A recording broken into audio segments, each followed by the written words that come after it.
All of you open your books, page 94, chapter living and non-living things. For class 6A.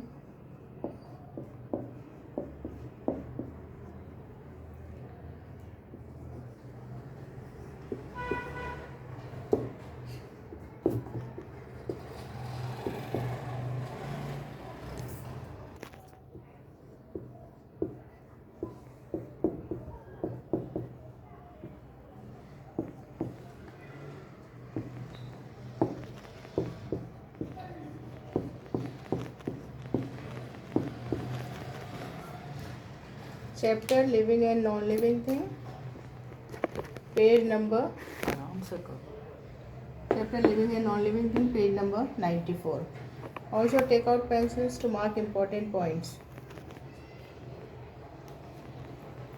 I am going to recap some important points of last lecture as revision.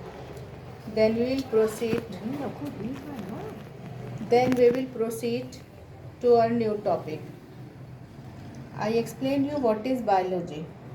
The first topic which I explained you in last lecture is what is biology. Biology is the branch of science that deals with the study of living things. Biology is the branch of science that deals with the study of living things. It is further divided into two main branches.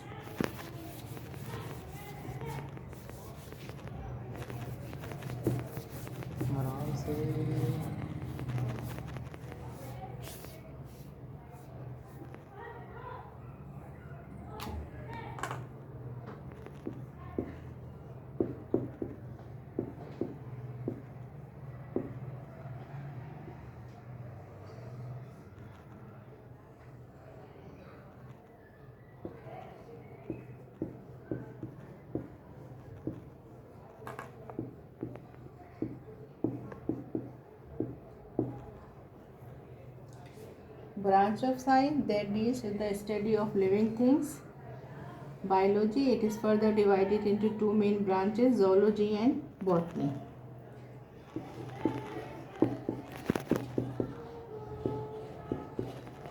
Now, zoology is a branch of science that deals with the study of animals. In this branch, we study all about animals. And the botany is the branch of science. Botany is the branch of science that deals with the study of plants. Then I discussed what is protoplasm. Protoplasm is a living material present in cells enclosed by cell membrane. We discussed cell membrane in detail in the last lecture. The protoplasm is the chief distinguishing feature. You can say main difference between living and non-living thing is presence and absence of protoplasm. It is a chief distinguishing feature between living and non-living thing. Which one? Protoplasm.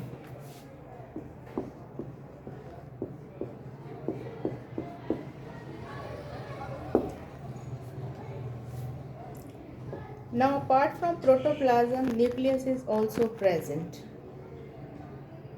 It is a controlling center of a cell. It controls all the activities of the cell. Nucleus.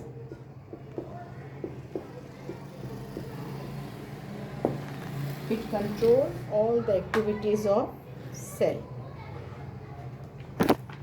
Now, protoplasm is responsible for life processes. What is the responsibility of protoplasm? It is responsible for life processes or characteristics. What are those life processes? Those life processes are, which are present in all living things, are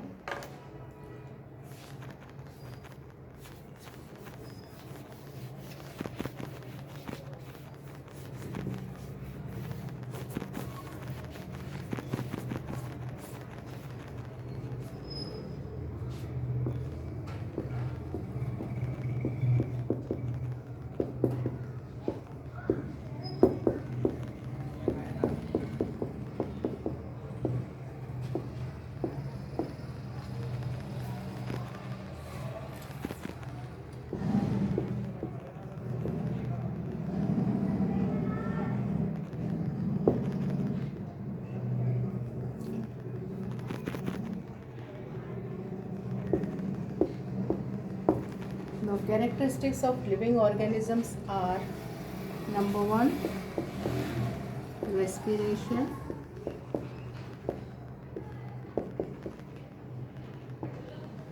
then nutrition,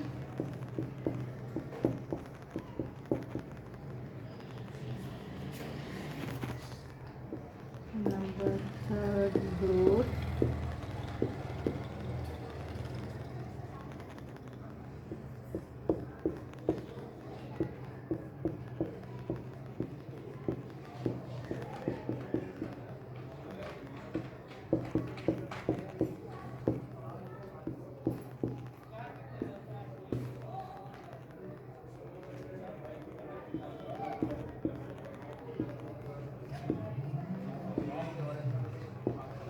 characteristics पहले बोले थे characteristics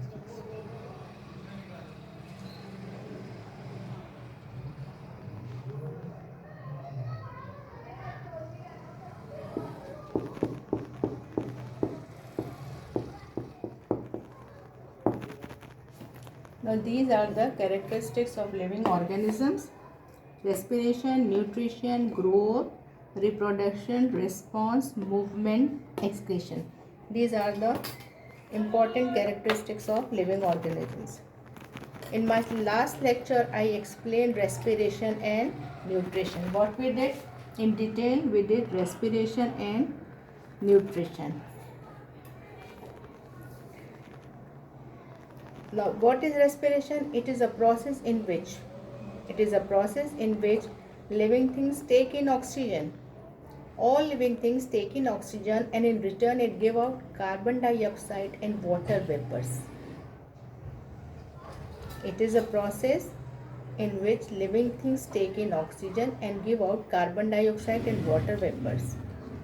All living things respire, even microbes and bacteria. Microbes and bacteria are although unicellular, they are made up of one cells, but they are living things. As they are living things, now second characteristic which we discussed was nutrition. It can be defined as the process by which animals and plants, nutrition is a process by which animals and plants take in and utilize food substances, essential nutrients. And what are those essential nutrients? Those essential nutrients are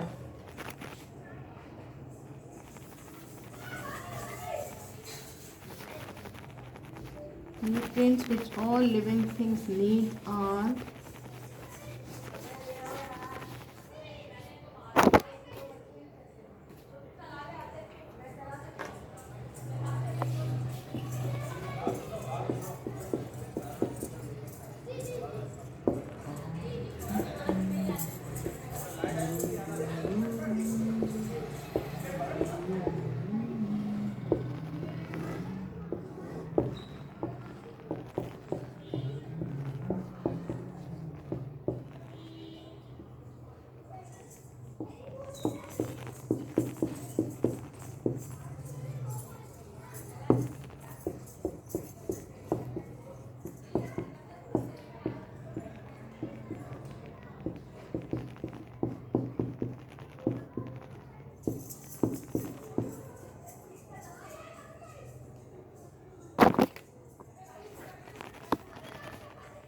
these are the major nutrients. What are those?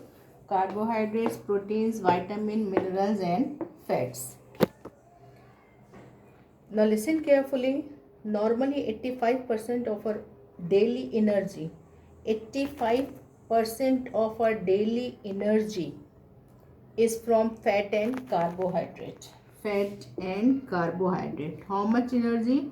85% of our energy is from carbohydrates and fats, and 15% from protein. We get 15% of energy from proteins. Plants are also living things. They also need food. Obviously, all living things need food. Plants also need food.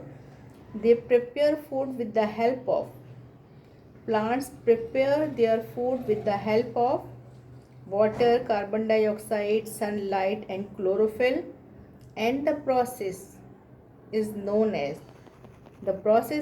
as